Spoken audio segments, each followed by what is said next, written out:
All right, we are taking our last look at every team's 2024 as a whole before we tick over into 2025. So today it's the Dockers. But before we get started, remember to like, comment, and subscribe. Let us know how you view Freo's 2024 as a whole. So let's get going. Heave ho. This season review is brought to you by Skills Beast, the best teaching apparatus to learn how to kick effectively with the correct technique every time. No matter what your age or skill level, Skills Beast will transform your kick. Head to skillsbeast.com to instantly kick better.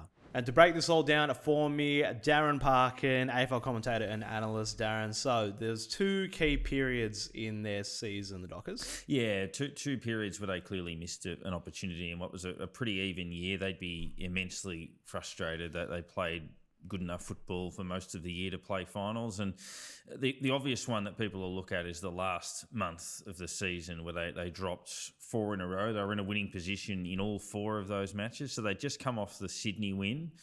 And they were third on the table at that stage. And then they led Hawthorn with 5 minutes to go in Tasmania, where the Hawks rarely lose. They got beaten in that game. They were 4 goals up on Essendon in the last quarter at the MCG and lost. They led the Giants at three-quarter time. They led Geelong at three-quarter time and lost those matches. And then even in the final round against Port Adelaide, they had their chances, particularly in the first half of that game. So not just in terms of top 8, they could have conceivably challenged for, maybe a bit higher than that in terms of hosting finals and stuff like that. But the other period that I look at their season that would frustrate them was the double in South Australia early in the year. So they played Carlton in Gather Round at the Adelaide Oval and then played Port Adelaide at the same venue a week later.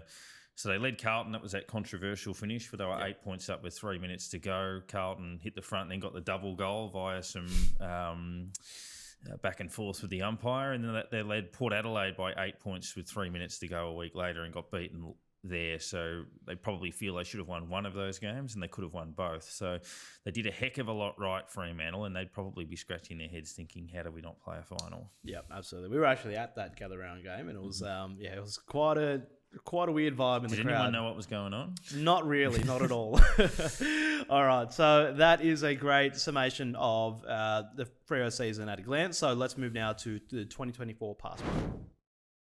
All right, so coming into 2024, in terms of expectations, I think it was pretty obvious they should have expected to play finals this year. Yeah, they look at 2022 when they started their run under Justin Longmuir up into the finals and looked pretty solid there. They actually beat the Bulldogs in an elimination final and then played Collingwood in a semi and were somewhat competitive in that. Last year, they were just a bit inconsistent. They struggled on the road and just dropped too many games at key points of their season when they were sort of fighting for spots in the 8. And this year, they would have thought, given how young their list was, and if you factor in, Sarong still quite young, pardon the pun, but young himself, obviously getting into the All-Australian squad of 44. Brayshaw's still not old. They've got a full year out of Clark, who came across from the Cats. Obviously, Ryan's a good player for them, but they were young enough to feel that they were improving, and they did improve. It was just a couple of those key moments. So ultimately, they don't pass because they fell short of their target, but they should have made it, and they're good enough to. So. Yeah, definitely not a pass. All right, so delving a bit deeper into some lowlights for the season, and I think one of the main lowlights is that they went 3-8 against the finalists. Yeah, and look, you measured against how you compete against those top sides, and unfortunately for them, they fell short, and they had a lot of cracks at them. The Geelong game that we mentioned and the Giants game late in the year were a couple of examples of that, the Hawthorn game as well. But if we look at that last month as the low light, beating Sydney, third on the ladder, they dropped to 10th.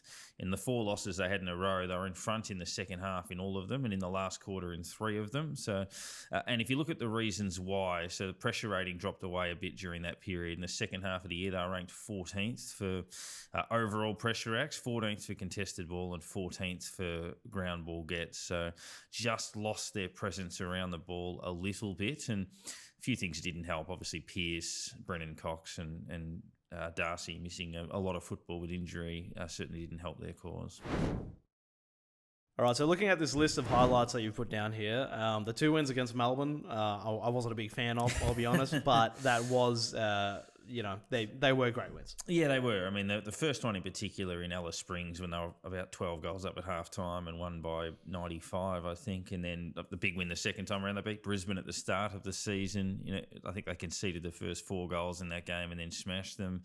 That Sydney game, the Swans at that point were 12-1 or 15-2 or something like that. It was certainly, they were in a position where they were, 4 games clear on top of the ladder or something like that. And that was the first time we'd kind of seen a mini chink in the Sydney armour, and Fremantle looked like they were going to be the side that was going to break out of that logjam of sides that were fighting for a spot in the 8 and say, well, no, we're actually going to finish top 4.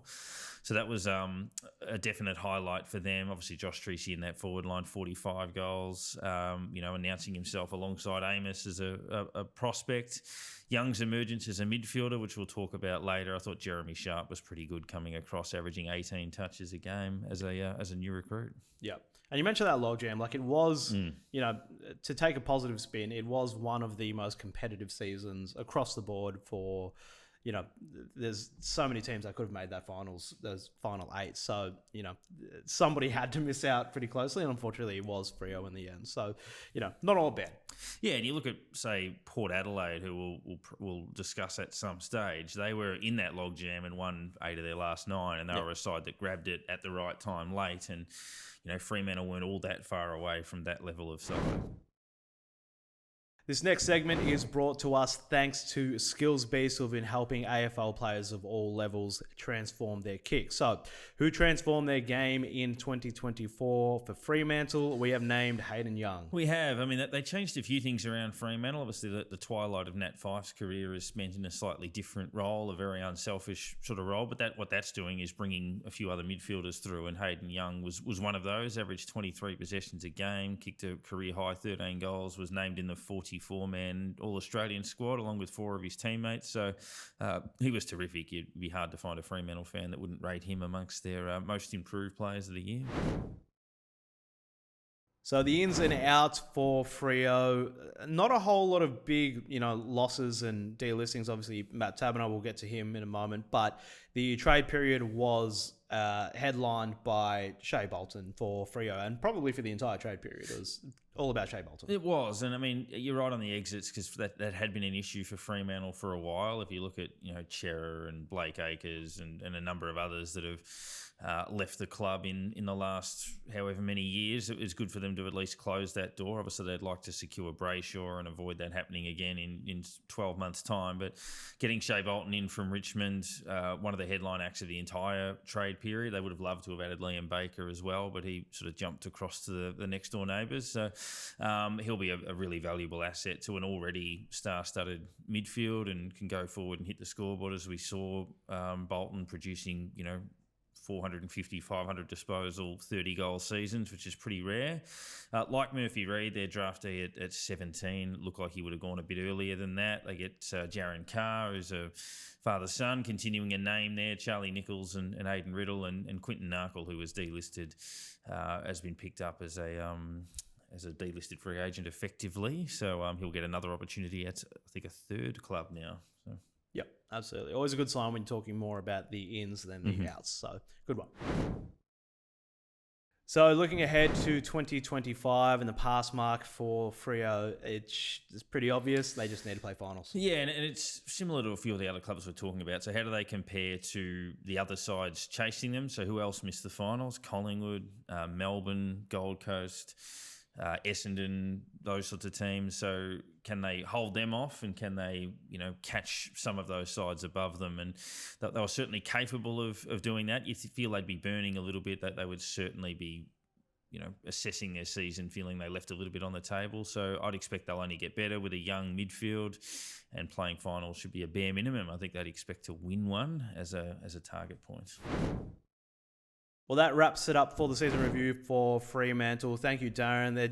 They're just one of those teams. There's a few of them where it's just frustrating because they're so capable, but they have just been a bit disappointing this year. Yeah, I think they improved, particularly defensively. So they're in good shape if they can just avoid those little dips in form. Yep, absolutely. So let us know in the comments what you think of Freo's season as a whole. And remember to like, comment, and subscribe. And you can catch all the latest AFL news at zerohanger.com. This season review was brought to you by Skills Beast. Instantly kick better. Head to skillsbeast.com for more info.